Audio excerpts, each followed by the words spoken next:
Welcome back to Maths online class. I am your maths teacher CP sir, and together we will see the next lecture, lecture number 7 for your class 8th, and we are studying the chapter number 3. Our chapter number 3 is quadrilateral. Okay. So you can see there is a figure. The name of the figure is HOPE. HOPE. The figure is a parallelogram. What is given to us? HOPE. This is a parallelogram. Okay. And after that, we have to find the angles of X, Y, and Z, and also we have to tell which of the properties are used here. ठीक है, करना ये है अपने को कि यहाँ पे x, y, z जो अननोन एंगल्स हैं उसकी वैल्यूज फाइंड आउट करनी है, फर्स्ट थिंग। और सेकंड थिंग ये कि कोई अगर प्रॉपर्टी का हम लोग यूज करते हैं उस प्रॉपर्टी के बारे में भी बताना है, उसको लिखना है कि किस प्रॉपर्टी की वजह से कौन से एंगल को हम लोग इक्वल बताने की कोशिश कर रहे हैं। ठीक है बेटा, अब देखो इसका सॉल्यूशन बहुत ही आसान है। सॉल्यूशन जैसे आप करोगे तो सबसे पहले तो लिखेंगे कि होप इज अ पैरेललोग्राम। हमको पता है कि ये एक पैरेललोग्राम है। अब अगर ये एक पैरेललोग्राम है तो इसमें आमने सामने के जो साइड होते हैं वो क्या होते हैं बेटा? पैरेलल होते हैं। इस हिसाब से मैं लिख सकता हूं HO पैरेलल PE। ध्यान आया आपको? ये HO जो है वो PE के क्या है बेटा? पैरेलल है। ठीक है, और अगर HO PE के पैरेलल है, इसी तरीके से हम लिख सकते हैं HE जो है ये पैरेलल है OP के। मैंने क्या लिखा? Nothing else, very easy. ये जो OH है और ये PE जो है ये पैरेलल है, आमने सामने के opposite side. Same like that HE ये पैरेलल हो जाएगा PO के। Why? Because in a parallelogram, क्योंकि पैरेललोग्राम वो चीज होता है wherever opposite sides are always parallel. Parallelogram वो फिगर होता है जिसमें जो पेयर होते हैं अपोजिट साइड्स के वो हमेशा पैरेलल होते हैं। अब आप ध्यान से देखना बेटा, मैंने क्या लिखा? HE और OP आपस में पैरेलल है, HE और OP। तो अगर ये 40 डिग्री है तो ये Y जो होगा सीधा हम लोग लिख सकते हैं Y is equal to 40 degree. ये Y की वैल्यू 40 डिग्री के इक्वल हो जानी है। क्यों हो जानी है? कौन से प्रॉपर्टी का यूज हो जाएगा? Alternate interior angle. Alternate interior angle. फिर से मैं बता रहा हूं, because this HE this is parallel to PO। HE is parallel to PO means pair of the opposite sides they are always parallel, and that's why what will happen, this Y it is equal to directly 40 degree. ये Y जो है ये 40 degree के equal हो जाना है। इसलिए हो जाना है क्योंकि अल्टरनेट इंटीरियर एंगल हमेशा इक्वल होते हैं। अगर आपको ध्यान से समझ में नहीं आया हो तो इसको मैं अलग से ड्रॉ करके बताता हूं बेटा। इधर देखो आप, ये और ये पैरेलल है, ठीक है, और इस साइड में पर्टिकुलरली काट दिया है। तो ये 40 डिग्री है यहाँ पे और ये Y है। तो Y और 40 क्या बनाते हैं? Alternate interior angle. तो इस तरीके से Y की वैल्यू अपने को क्या मिल जाती है? 40 डिग्री। ठीक है, अब जब Y की वैल्यू 40 डिग्री मिल जाती है, चलो एक तो Y की वैल्यू अपने ने निकाल ली है ना। अब इसके बाद हम लोगों को निकालना है X और Z। तो X और Z को लिए मैं एडजेसेंट एंगल का कॉन्सेप्ट लगाऊंगा, लेकिन Z भी पता नहीं है ना। तो सबसे पहले इस ट्रायंगल पे देखते हैं क्या पता है। एक काम करते हैं, ये 70 इसको मैं एज्यूम कर लेता हूं कोई एंगल। मान लो ये X Y Z है और इसको हम लोग मान लेते हैं U। क्या मान लेते हैं बेटा? U। क्यों मान रहे हैं ये आपको पता चल जाएगा, क्योंकि हमको ये वाला एंगल भी चाहिए, अंदर वाला एंगल भी चाहिए। इसको हमने सपोज कर लिया U। हमको पता है लीनियर पेयर ऑफ एंगल्स, लिख रहा हूं sum of linear pair of angles. ठीक है, ध्यान से लिखते रहना। Sum of linear pair of angle is equal to क्या होता है? 180 डिग्री। ठीक है, लीनियर पेयर वाले एंगल का सम हमेशा 180 डिग्री होता है। और आप ध्यान से देखो U और 70 क्या बनाते हैं बेटा? लीनियर पेयर बनाते हैं। सो U plus 70 should be equal to 180. यहां से मैं u की वैल्यू निकाल लेता हूं, u is equal to 180 minus 70, 180 minus 70 करोगे तो आपको मिलेगा 110। आप सोचेंगे u को एक्स्ट्रा इसलिए लिया गया है ताकि हम लोग y और u की हेल्प से z को निकाल सकें, ठीक है।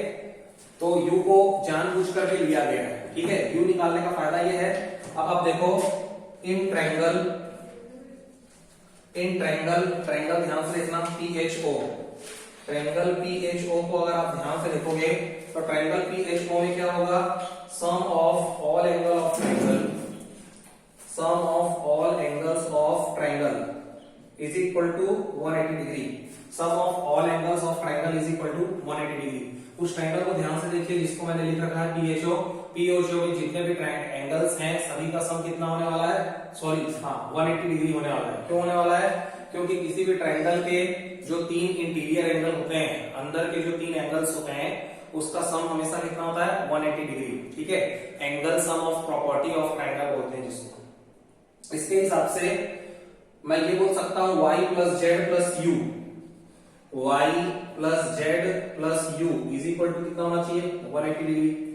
और अगर y plus Z plus U की वैल्यू 180 डिग्री होना चाहिए तो अब इधर देखना, इधर मैं निकाल रहा हूं y की वैल्यू ऑलरेडी अपने ने निकाल रखी है 40 डिग्री, z की वैल्यू अपने को निकालना है और u की वैल्यू अपन ने अभी निकाली है 110 डिग्री।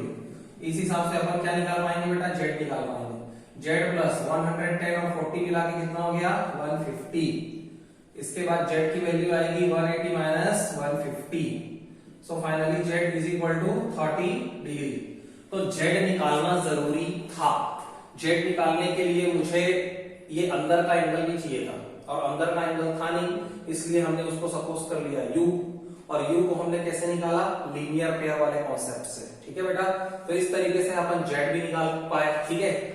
अब z अपने पास है तो हम लोग एडजेसेंट एंगल वाला कॉन्सेप्ट लगा लेते हैं, ठीक है। देखो sum of adjacent angle, sum of adjacent angles is equal to कितना होता है बेटा 180 डिग्री। एडजेसेंट एंगल, कोई भी क्वाड्रिलेटरल के दो जो एडजेसेंट एंगल्स होते हैं उसका सम हमेशा 180 डिग्री के बराबर होता है। सम ऑफ एडजेसेंट एंगल मैं यहां पे लगाता हूं, उस हिसाब से मैं बोल सकता हूं कि ये जो एंगल E है प्लस टोटल जो एंगल H है इसकी वैल्यू किसके बराबर होनी चाहिए 180 डिग्री की, ठीक है।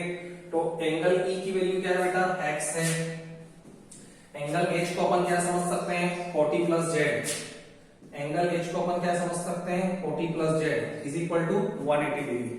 यहां से अपने को फायदा ये होगा अपन x निकाल पाएंगे। यहाँ पे मैंने एडजेसेंट एंगल वाला प्रॉपर्टी लगा दिया तो x plus 40 plus Z is equal to 180 degree. x की वैल्यू अपने को पता करनी है प्लस 40, जेड की वैल्यू अभी अपन ने निकाली 30 degree is equal to 180 degree. So x की वैल्यू फाइनली अपन फाइंड आउट कर पाएंगे 40 plus 3 30 70 is equal to 180। So finally x is equal to 180 minus 70 degree and that is equal to 110 degree। तो आप ध्यान से फिर से देख लो कैसे कैसे वैल्यूज को निकाला गया है। सबसे पहले तो ये कि ये वाली साइड की पैरेलल है तो ये अल्टरनेट इंटीरियर एंगल बनाते हैं तो y की वैल्यू हो जाएगी 40, ठीक है बेटा। मैंने आपको ये भी बताया था z बनता है, देखो यहाँ पे z बन रहा है ना, तो एक इधर का और एक इधर का एंगल अल्टरनेट इंटीरियर एंगल होता है। And after that sum of linear pair. अब इस ट्रायंगल के अंदर मेरे को माना था बाहर का 70 एंगल दिया गया है तो अंदर वाले को निकाला जा सकता है, तो वो कितना हो जाएगा 110। अंदर वाला 110 पता है, 40 पता है, तो ये लगा दिया sum of all angle of triangle is equal to 180 degree. तो वहां से अपने को किसकी वैल्यू मिल गई बेटा, वहां से अपने को वैल्यू मिलती है जेड की और यू को अपन ने मान लिया था, ठीक है। तो z की वैल्यू मिलने के बाद इन दोनों के बीच में अपन ने क्या लगाया लास्ट में एडजेसेंट एंगल। तो 3 अलग अलग कॉन्सेप्ट लगे हैं and that's why this question is little hard but very very important for you, ठीक है। You can C for 1 minute 2 minute आप इसको अच्छे से देख लो, समझ लो,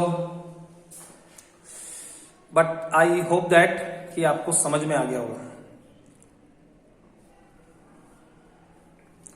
ठीक है बेटा। तो ये क्वेश्चन थोड़ा सा हार्ड था, लेंथी था, कोई बात नहीं। सो इस तरीके के क्वेश्चन पूछे जाते हैं। अब देखो मैं नेक्स्ट क्वेश्चन की तरफ बढ़ रहा हूं। लुक हियर अगेन, ठीक है, I am rubbing the board. Look here, फिर से देखना figure, this is the figure,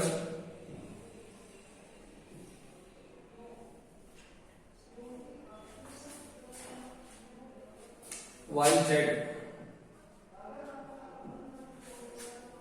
these are the angles, this is x angle and this is given to us 80 degree, ठीक है।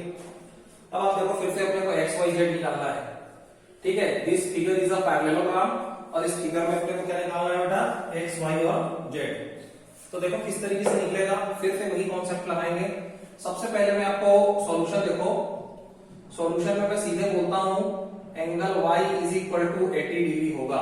क्यों होगा बेटा, angle y is equal to 80 degree ये इसलिए होगा क्योंकि अपोजिट एंगल ऑफ पैरेललोग्राम्स हमेशा इक्वल होते हैं। मैं लिखूंगा opposite angles of parallelogram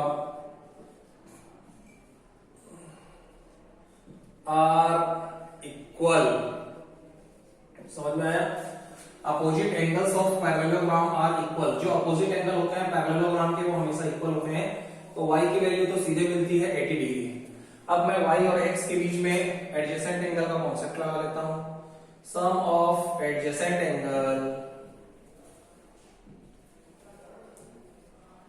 is equal to 180 degree. Adjacent angles वो एंगल्स होते हैं जो पास पास में होते हैं, है ना, मैंने आपको बता रखा है। तो y और x की वैल्यू का सम कितना हो जाएगा, means x plus y is equal to, we can write down 180 degree. we have already y, so y की वैल्यू को पुट अप करते हैं, x plus 80 is equal to 180, so finally x is equal to 180 minus 80 and we can find out x is equal to 180 minus 80 means 100 degree. तो बेटा इस तरीके से x की वैल्यू फाइंड आउट हो जाती है। क्यों, क्योंकि ये एडजेसेंट एंगल के पेयर है और सम ऑफ एडजेसेंट एंगल हमेशा कितना होता है, 180 डिग्री। इसके बाद हम आगे बढ़ते हैं, हम अपने को z निकालना है। क्या निकालना है बेटा, z। तो अगर आप ध्यान से देखेंगे तो ये y और ये z जो है अल्टरनेट इंटीरियर एंगल बनाते हैं। इसकी तरह से अल्टरनेट इंटीरियर एंगल बनाते हैं क्योंकि ये वाली जो साइड है और ये वाली जो साइड है वो आपस में क्या है, पैरेलल है बेटा, ठीक है। तो अब देखो बहुत सारे तरीके में से निकालने के, ठीक है, इसी कॉन्सेप्ट से निकाल लेते हैं। For example this is A, this is B, this is C, this is D, है ना। तो और इस वाले साइड को मान लेते हैं ई। क्या मान लेते हैं, ई। अब ध्यान से देखना, मैं लिख के आ रहा हूं बेटा, इधर देखना। मैंने लिखा ए बी पैरेलल डीई। ये जो ए बी साइड है वो सी डी ई सभी के पैरेलल है। तो ए बी और डीई को मैंने पैरेलल बता दिया क्योंकि डीई और सी डी एक ही लाइन पे है। तो ए बी और डीई आपस में क्या होंगे, पैरेलल होंगे। और अगर ये पैरेलल होंगे ना बेटा तो y की वैल्यू जो है वो सीधे z के बराबर हो जानी है। क्यों, because they are making alternate interior angle. Alternate interior angle हमेशा आपस में इक्वल होते हैं। ऑलरेडी वी हैव y की वैल्यू अपने पास 80 डिग्री, तो इस तरीके से z की वैल्यू भी कितनी हो जाएगी, 80 डिग्री। अगर आपको समझ में नहीं आया तो यहाँ पे अलग से ड्रॉ करता हूँ, देखना। ये और ये आपस में क्या है, पैरेलल है। ये क्या है, ट्रांसवर्सल है। तो ये वाला एंगल और ये वाला एंगल क्या बनाएंगे, अल्टरनेट इंटीरियर एंगल, ठीक है। तो उस हिसाब से क्या हो गया, z की वैल्यू भी होगी 80 डिग्री, z और y आपस में बराबर हो गए। तो देखो ये क्वेश्चन ज्यादा इजी था, you can C right now, ठीक है बेटा।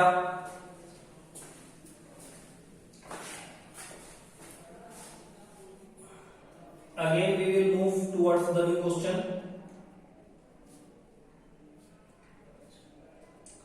देखो एक दूसरा क्वेश्चन मैं ड्रॉ कर रहा हूं।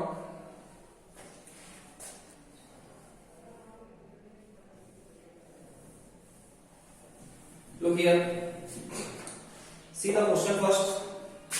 क्वेश्चन को पहले आप देखो। अगेन ये क्या है, पैरेललोग्राम है। यहाँ पे इस एंगल की वैल्यू दी गई है y, यहाँ पे डायगोनल ड्रॉ कर दिया गया है, कोई बात नहीं। यहाँ पे 40 डिग्री है, यहाँ पे ये z है यहाँ पे ये 112 है और this particular angle is x, और अपने को निकालना भाई है एक्स वाई जेड की वैल्यू निकालना है, और फिगर क्या है पैरेललोग्राम है। तो फिर से बेटा देखो कॉन्सेप्ट वही लगाएंगे। देखो मान लेते हैं ये ए है, this is B, this is C, this is D. अब देखो मैं एक के बाद एक निकालते जाता हूं। सबसे पहले मैंने सोचा क्यों ना मैं ये जेड निकाल लूं, है ना। जेड ये वाला एंगल और ये वाला एंगल क्या है, एडजेसेंट एंगल। तो मैं लिखूंगा sum of adjacent angles, sum of adjacent angles is equal to 180 degree. ठीक है, सम ऑफ एडजेसेंट एंगल, किसी भी पैरेललोग्राम के जो एडजेसेंट एंगल्स होते हैं उनका सम कितना होता है, 180 डिग्री के बराबर होता है, इक्वल होता है। इस हिसाब से बेटा इन दोनों एंगल की वैल्यू कितनी होनी चाहिए, 180 degree. Means we can write down angle A plus angle B is equal to 180 degree. ठीक है, एंगल ए की वैल्यू अपने पास है 40 प्लस जेड, एंगल बी की वैल्यू अपने पास है 112 इज इक्वल टू 180। इस हिसाब से मैं जेड को निकाल पाऊंगा, जेड प्लस 40 और 112 को अगर आप जोड़ेंगे तो मिलेगा 152।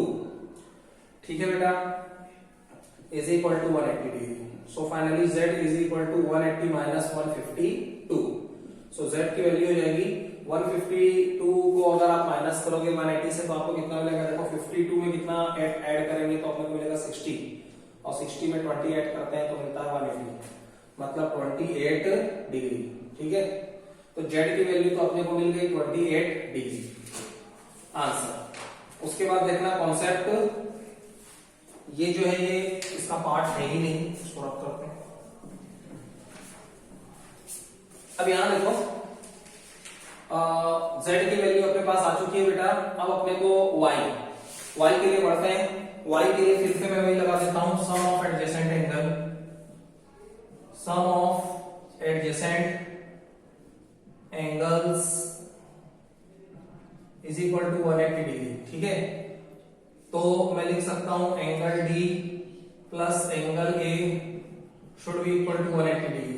एंगल डी की वैल्यू अपने पास है y, एंगल ए की वैल्यू अपने पास है 40 plus z should be equal to 180 degree. ठीक है, और अभी फिलहाल अपन ने z की वैल्यू फाइंड आउट करी है, that is equal to 28, so that value we can fill here. So y plus 40 plus z की वैल्यू 28 डिग्री है, it is equal to 180 degree, है ना। तो देखो अपने का फायदा क्या हुआ, पहले अपन ने यहाँ और यहाँ पे sum of adjacent angle is equal to 180 लगा दिया, केवल z अपने को मालूम नहीं था, ये एंगल भी पता है, ये एंगल भी पता है, तो z की वैल्यू आ जाती है 28। उसके बाद इसके और इसके बीच में एडजेसेंट एंगल का पेयर सम लगा दिया। अब अपने पास z पता है तो y निकल जाएगा। ठीक है, तो देखो सॉल्व करते हैं। y प्लस 40 प्लस 28 को ऐड करेंगे तो आपको मिलेगा बेटा 68 डिग्री, और इस तरीके से y की वैल्यू अपने को फाइंड आउट हो जाती है 180 minus 68 degree.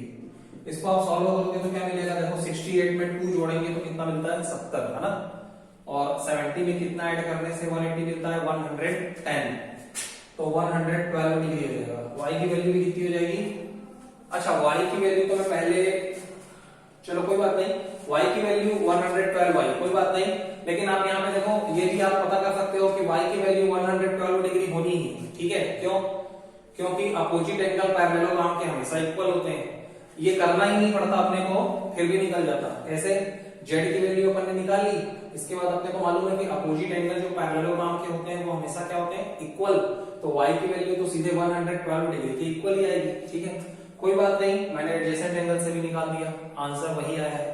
You can see y is equal to 112 degree. इसके बाद बस अब x की बारी है बेटा, है ना। तो x को आप देखना, ये जो x है और ये जो z है इसको आपस में इक्वल होना है। क्यों इक्वल होना है, क्योंकि x और z अल्टरनेट इंटीरियर एंगल बनाते हैं। लुक हियर, अब ध्यान से देखो फिगर को। मैं सबसे पहले लिख रहा हूं AB पैरेलल CD। AB और CD क्या आपस में पैरेलल है, हाँ, ये AB है, ये लाइन है, और ये CD है। ये AB और CD क्या है बेटा, पैरेलल है। यहाँ पे x बना हुआ है और यहाँ पे बना हुआ है z, तो x और z आपस में क्या बनाते हैं, alternate interior angle. So we can write down x is equal to z because they are forming the alternate interior angle, and alternate interior angle are always equal to each other. ठीक है, किसी भी parallelogram में जो alternate interior angle होते हैं they are always equal to each other and according to that we can say x is equal to z। Already we have the value of z, तो x की value भी कितनी होने वाली है 28 degree. So this is the solution for the question. कुछ भी नहीं करना था, y की वैल्यू सीधे 112 के बराबर हो सकती है, अपोजिट एंगल ऑफ पैरेललोग्राम। इन दोनों के बीच में मैंने एडजेसेंट एंगल वाला कॉन्सेप्ट लगाया, z की वैल्यू मिलती है और z और x भी आपस में इक्वल है because they are making the alternate interior angle. तो ये तीन कॉन्सेप्ट लगा करके हम लोग इसकी वैल्यू फाइंड आउट कर सकते हैं। That again you can see the board for 2 minutes. बेटा एक क्वेश्चन और करते हैं।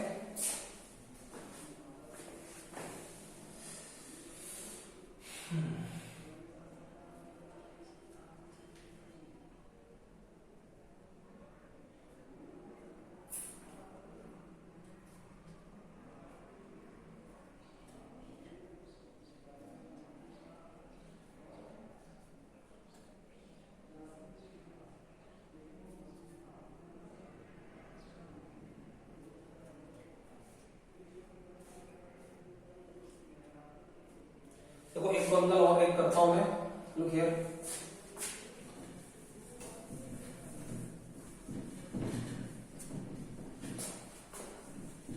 Question is that the two adjacent angles, देखो क्वेश्चन ये the two adjacent angles, the two adjacent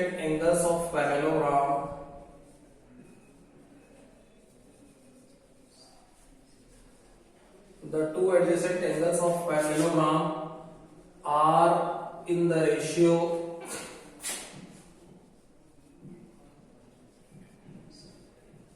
3:2। मतलब पैरेललोग्राम में जो दो एडजेसेंट एंगल्स हैं वो 3:2 में है। Find all the angles of parallelogram, find all angles of parallelogram. अब right now see the question, solution देखो आप। तो बेटा एक फिगर में आपको बना के बता देता हूं। मान लो this is the parallelogram ABCD और इसमें क्या दिया गया है, एडजेसेंट एंगल्स का रेशियो दिया गया है 3:2। तो अगर 3:2 रेशियो मेरे को दिया गया है तो इसको अपन क्या मानेंगे बेटा 3x और 2 को क्या मानेंगे 2x। तो इस हिसाब से सॉल्यूशन में आगे बढ़ेंगे। तो सीधी सीधी बात है, adjacent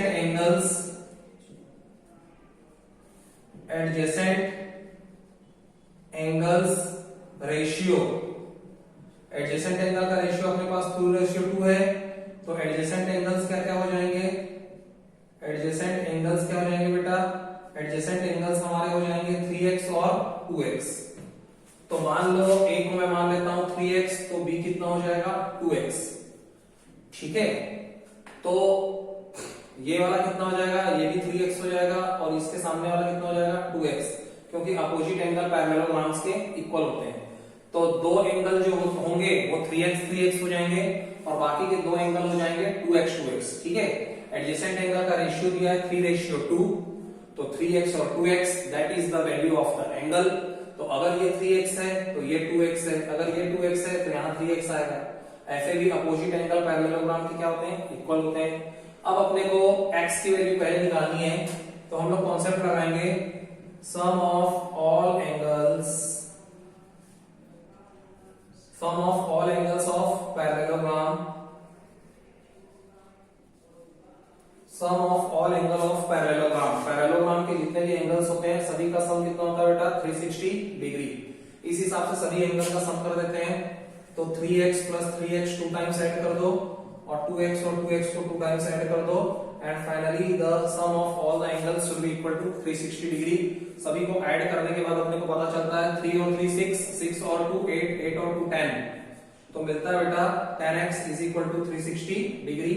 So finally x is equal to 360 upon 10 and we can find out the value of x is equal to 36 degree।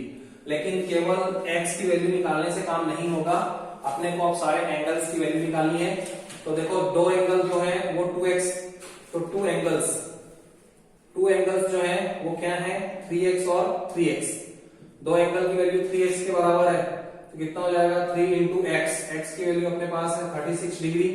Finally we will multiply both, 3 6 जा 18, कैरी 1, 3 3 जा 9 और 1 10, 108 डिग्री। ठीक है, इसी तरीके से टू एंगल्स की और वैल्यू क्या है 2x है। So again we can put the value of x here and that is 36 degree. So 2 into 36 will give us 72 degree. तो इस तरीके से जो चार एंगल होंगे वो हो जाएंगे 72 डिग्री, 72 डिग्री और बाकी के दो एंगल हो जाएंगे 108 degree, 108 degree. So this will become your answer. So this is the solution of this particular question. इस तरीके का कोई भी क्वेश्चन रेशियो वाला आए तो आपको उसको 3x 2x इस तरीके से कन्वर्ट करना है। दूसरा कॉन्सेप्ट ये कि आपको पता होना चाहिए कि पैरेललोग्राम के दो साइड पैरेलल भी होते हैं, इक्वल भी होते हैं, same like that opposite angle भी आपस में इक्वल होते हैं।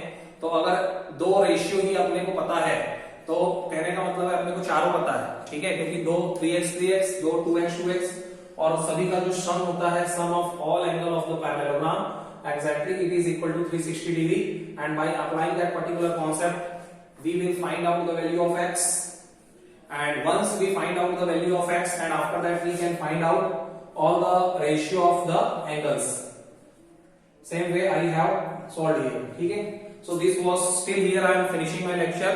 Next time we will see some more varieties of the question. Till then all the best, thank you so much.